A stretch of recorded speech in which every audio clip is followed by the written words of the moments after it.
बताया जाए मनोरंजन जी, आज इस प्रेस वार्ता का क्या अभिप्राय है? देखिए, सिवान जिला भाजपा संगठन यहाँ का सबसे मजबूत राजनीतिक संगठन रहा है। यहाँ के भाजपा का नेतृत्व पुराने जमाने से जिन लोगों का नाम मैं सुनता हूँ उनकी एक ऊंची प्रतिष्ठा रही है। पंडित जनार्दन तिवारी जी, प्रोफेसर राजदेव सिंह जी और ऐसे लोगों ने यहाँ की भाजपा को सींच करके और कैसे कठिन परिस्थितियों में भी यहाँ कार्यकर्ताओं के लिए वो लोग बहुत मजबूत संबल के रूप में थे। यहाँ पर सैकड़ों कार्यकर्ताओं ने संगठन को सींचने के लिए अपना खून पसीना बहाया, यहाँ तक कि अपने प्राणों की आहुति दी। और ऐसे संगठन को बाहर से आए कुछ लोग बर्बाद करने पर तुले हुए हैं। वो अपने पॉकेट में संगठन चलाना चाहते हैं। वो संगठन की बागडोर केवल और केवल अपने चमचों को, अपने पॉकेट के लोगों को या अपने कर्मचारियों को संगठन का दायित्व दे करके, और वो चाहते हैं कि हम अपने यहाँ कठपुतली के द्वारा यहाँ के संगठन का संचालन चलाएं। तो अब कब तक हम लोग मूक दर्शक बनकर देखते रहेंगे? जब सब कुछ बर्बाद हो जाएगा और तब तक कोई नहीं बोलेगा। कार्यकर्ता यही सोचता है कि अब मेरी बारी आ जाएगी, अब मेरी बारी आ जाएगी। लेकिन ये लोग तीन तसिया गिरोह का नाम आप सुने हैं ना, ताश का पत्ता रख करके, और जो उसमें फंसता है उसको लगता है कि अब दुगुना हो जाएगा मेरे पैसे। ऐसे ही कच करता है। वो सोचते हैं कि मैं इतना दिन से काम किया हूं, मैं जिला अध्यक्ष बन जाऊंगा, मुझे जिले में काम करने का मौका लगेगा, मुझे टिकट मिलेगा। लेकिन ये सब तीन तसिया गिरोह का खेल है और अंततः वो लोग पैसा बनाने के लिए जो लोग उनके उपयुक्त हैं उनको टिकट दिलाते हैं। ऐसे ही लोगों को जो उनको पैसा वसूल कर दें, थाने की दलाली करें, ब्लॉक की दलाली करें और अन्य मनोरंजन जी, जितना मैं आपको जानता हूं, पिछले 2 दशक से आप जो है वो संघ में और भाजपा के विभिन्न पदों को लेकर आप काफी सक्रिय रहे।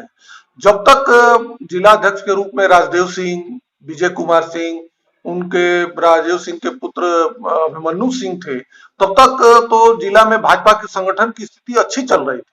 लेकिन आप इस पर प्रकाश डालिए कि एकाएक ऐसा क्या हुआ कि जब से मनोज सिंह को जिला अध्यक्ष बनाया गया, बहुत से आप जैसे कार्यकर्ता जो है वो बिल्कुल अलग हट गए और संगठन दिनों दिन कमजोर होता चला गया। ऐसा क्या है? बिल्कुल सही कहा आपने। और विजय बाबू थे या मनु बाबू हैं या अन्य बहुत सारे कार्यकर्ता अब भी हैं जो उस पीढ़ी के कार्यकर्ता हैं, जिन्होंने उस युग को देखा है, उस युग में जिया है, जिस युग में विपरीत परिस्थितियों में संगठन को लोगों ने संभाला, सजाया संवारा। लेकिन अब स्थिति बिल्कुल उल्टी है। पिछले विधानसभा चुनाव में प्रदेश के नेतृत्व में था, उसने पैसे पर टिकट की खरीद बिक्री की, केंद्रीय नेतृत्व के आंखों में धूल झोंका, और ऐसे व्यक्ति को फिर से केंद्रीय नेतृत्व ने प्रमोशन दे दिया।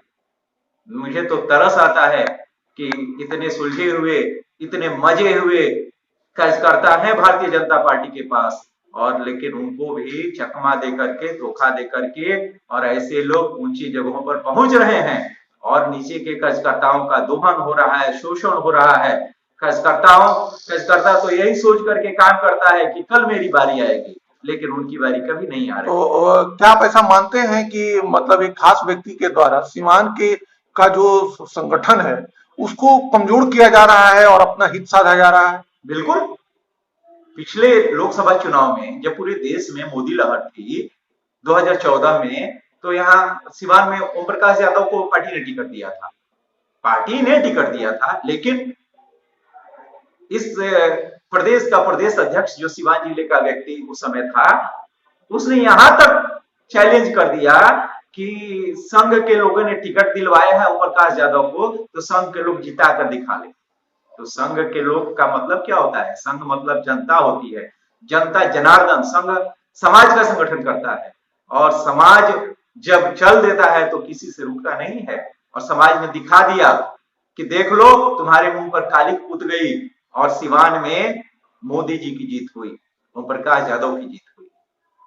और आने वाले समय में भी उस ऐसे नेताओं को बार बार जनता दिखा रही है। अभी दुरौधा विधानसभा के चुनाव में जनता ने दिखा दिया, वही व्यक्ति आया था व्यास सिंह को बैठाने के लिए, वही व्यक्ति धमकी देकर गया तो तुम्हारा करियर बर्बाद हो जाएगा।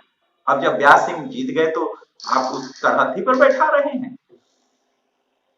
तो व्यास जी को जीतना था, इसलिए कि जनता जब चल देती है और जनता ही जवाब देगी। मुझे विश्वास है, मैं भारतीय जनता पार्टी का कट्टर कार्यकर्ता हूं। मुझे गर्व है भारतीय जनता पार्टी का कार्यकर्ता होने पर, और मुझे इसीलिए गर्व भी है, मेरा मोरल भी है कि मैं विरोध कर सकता हूं। मैं लोकतांत्रिक तरीके से ऐसे गलत व्यक्ति का विरोध करूंगा।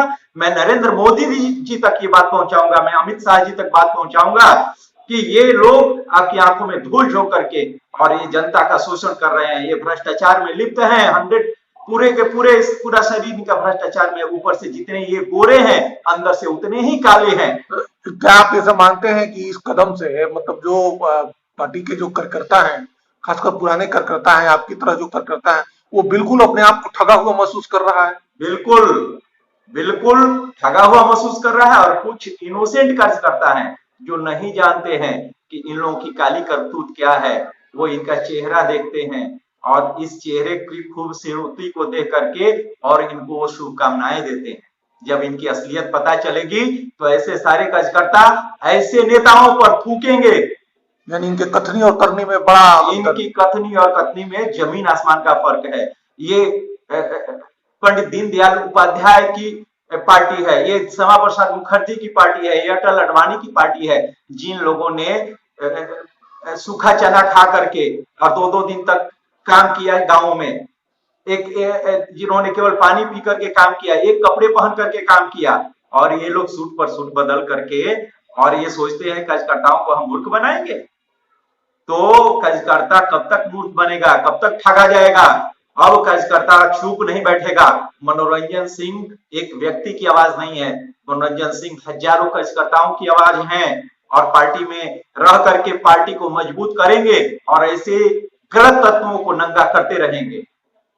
मुझे पार्टी पर पूरा विश्वास है, मैं पार्टी का काम करते रहूंगा। मैं इन लोगों से विचलित नहीं होने वाला हूं, लेकिन मैं इनका विरोध करूंगा। अब मैं चुप नहीं बैठूंगा।